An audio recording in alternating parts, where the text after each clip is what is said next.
Welcome to Reread, where I'm rereading through the expanded universe in chronological order. Folks, I got three, I think. Three stories to talk about here. First is from Star Wars Insider 68 through 70. It is the three-part series by Timothy Zahn, Hero of Cartoa.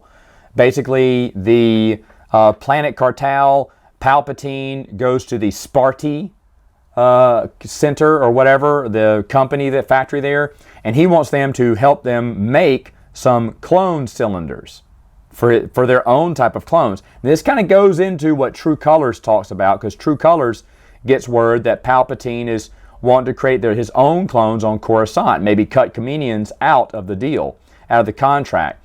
So it does tie in with the other stories.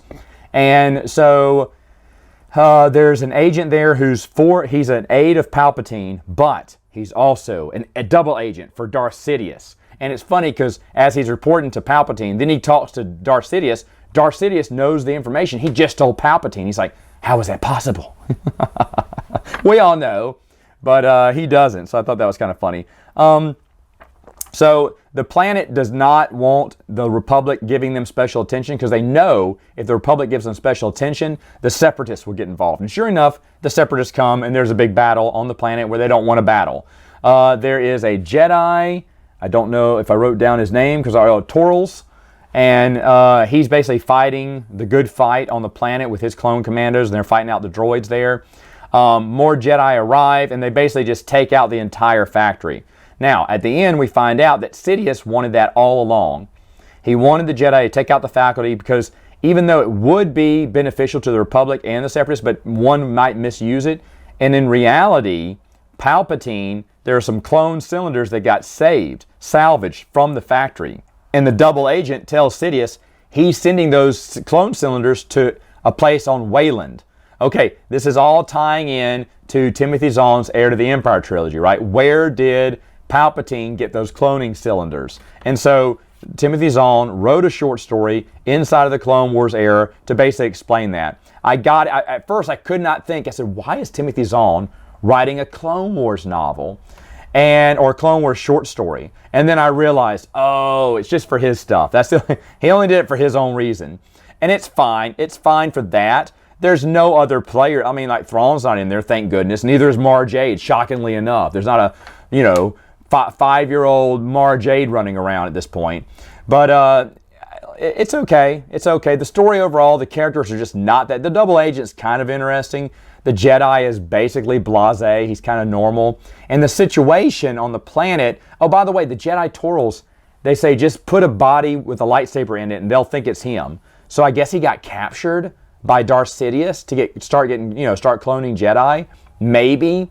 That's very vague in the last chapter, the last book, Insider short story, about what happened to Torals. He's missing. He's presumed dead, but Sidious is like, yeah, make everyone think he's dead.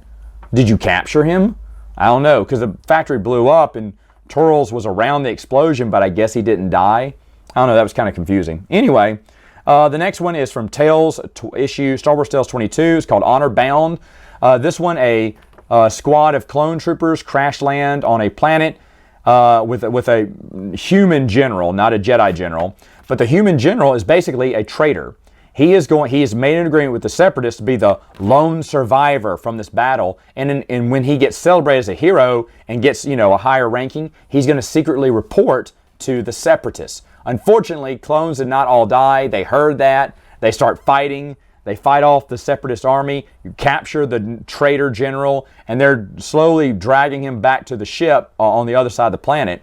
The whole time, the general's going, you'll never make it out of here alive. There's so many Separatist droids here. You're all going to die. Don't you know you're all going to die? And one by one, they are dying.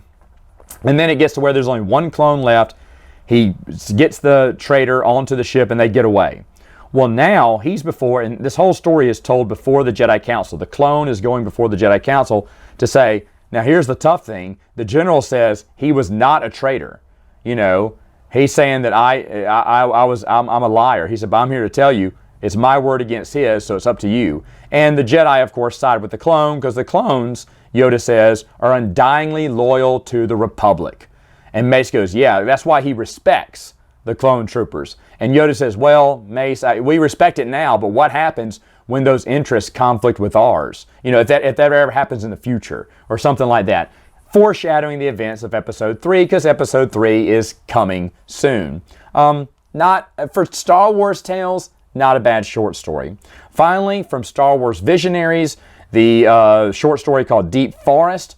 Basically, in an attempt to get the Wookiees to join the Separatists, they are, asking the Wookiees to join their cause, but the leader of the Wookiees, I don't think he's their king, even though they do call his son a prince, so I guess he's a king. Anyway, the prince is in the woods hunting or whatever, and they come across a hidden Separatist droid who kills the prince. And so when the Wookiee who was with him, the companion was with him, and brings back the dead, he's like, my king or whatever, my leader or whatever, they killed your son. And then he declares war on the Separatist. I guess because there's a battle in episode 3 on Kashyyyk, they thought, hey, let's talk about how that battle got started or whatnot. Okay, again, not necessary. The art here is not that good either, in my opinion. But the story, not necessary. But there is not much talking, thank goodness. You're just looking at pretty pictures through, at the beginning and the end is where all the dialogue is. And in the middle, a bunch of, pictures, action poses and whatnot, which kind of makes it fun. But either way, that's all I have for today. See you next time.